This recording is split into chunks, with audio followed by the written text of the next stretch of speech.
Hello and welcome back to another video. So a whole bunch of little things have happened with the Warlords of Draenor Alpha, and honestly, so little that they don't exactly deserve their own videos each. So let's just collate them all into one big video, which I think is something that should be done. So first of all, this is a very cool bit of news for the Alliance people.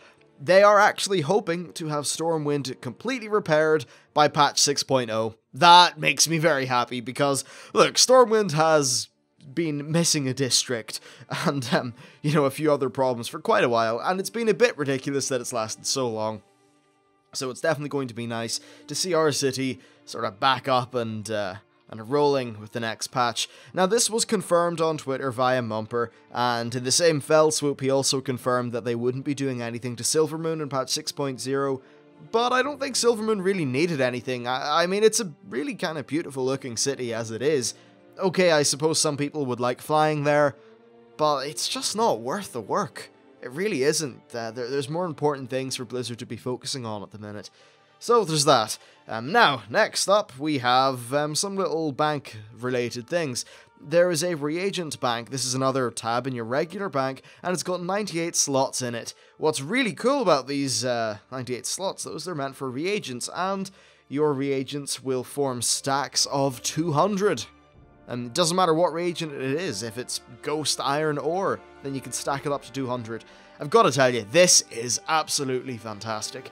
You know, for a lot of people who maybe mass buy some reagents or do various things like that, this is just a complete lifesaver. In fact, there are lots of people I know that have really got a problem where they're maxing out bank space on loads of characters, and they end up having a great deal of trouble managing their items because they just don't have the room to store it all. Well, this is going to massively cut down on that, and it also means that you'll have somewhere just to dump all your reagents.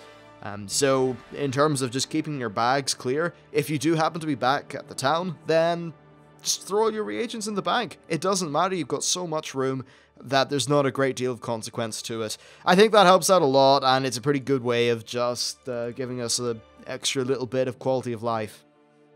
Okay, so next we have another little tiny tidbit of news, and that is that they have increased the size of Void storage. They've actually doubled it. They've added a second tab, meaning we have double the number of slots that we currently do. This is nice. I suppose there's a lot of transmog hunters that have managed to fill their Void storage, so hey, you guys are gonna have some more storage, which is pretty damn cool.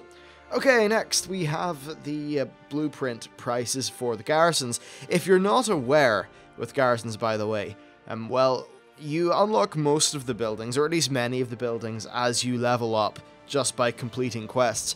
However, if you want to quest up to level 100 via grinding mobs, or PvP, or dungeons, or that kind of thing, then at max level, you will be able to purchase some of the things for your garrison. It looks like some of the most basic buildings are going to cost 1,000 gold, and the more advanced ones are going to cost 5,000. And I think that's actually okay in terms of pricing. Look, first of all, you're going to make a good few thousand as you level up. Most of these will be unlocked as you level up, and the majority of people are going to do those quests anyway.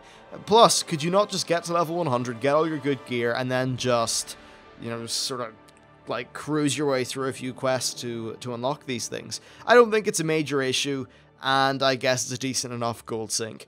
What's going to be interesting is how we attain buildings that you do not naturally get throughout questing, so maybe there are some profession-based ones or something like that that you don't unlock through the questing process. Perhaps they need to be purchased or rewarded to you for doing some sort of action, which I'm not aware of. Okay, so another thing that we found out about is the 10th anniversary reward for World of Warcraft, and it's hogs. It's basically Hogger. You get to own Hogger and use him as a battle pet. I think that's actually really cool. And because, like, Hogger is iconic, and it's a very vanilla thing to celebrate the anniversary with. So, yeah, absolutely, I'm happy with that, actually. I think it's really nice. So, in terms of other things to talk about, it would appear that they have added a race, like an actual racing thing, into the Darkmoon Fair, which is rather nifty, I must say. There's a video of Olivia Grace doing it for, I think it's her doing it for Wowhead, and yeah, that's kind of essentially it. You know, we've got some updates to the Darkmoon Fair, Void storage, and the reagent bank. Just nice little quality of life things which will help us out. Oh, and finally, I forgot to say that with our glyphs, they've added in a little bit of UI on the tooltip that says if a glyph is exclusive with any other glyphs. Because obviously you couldn't have 3 different polymorph glyphs, you know, like monkey, penguin, and porcupine, so it's pretty cool that they've added that there, just to denote and make things a little bit more clear for folks. Anyway, that's it for this video. Hope you found some of these little tweaks and additions to be pleasing. I certainly have. Thank you very much for watching. Be sure to follow me on Twitter and Twitch and all those various places, and I will see you next time.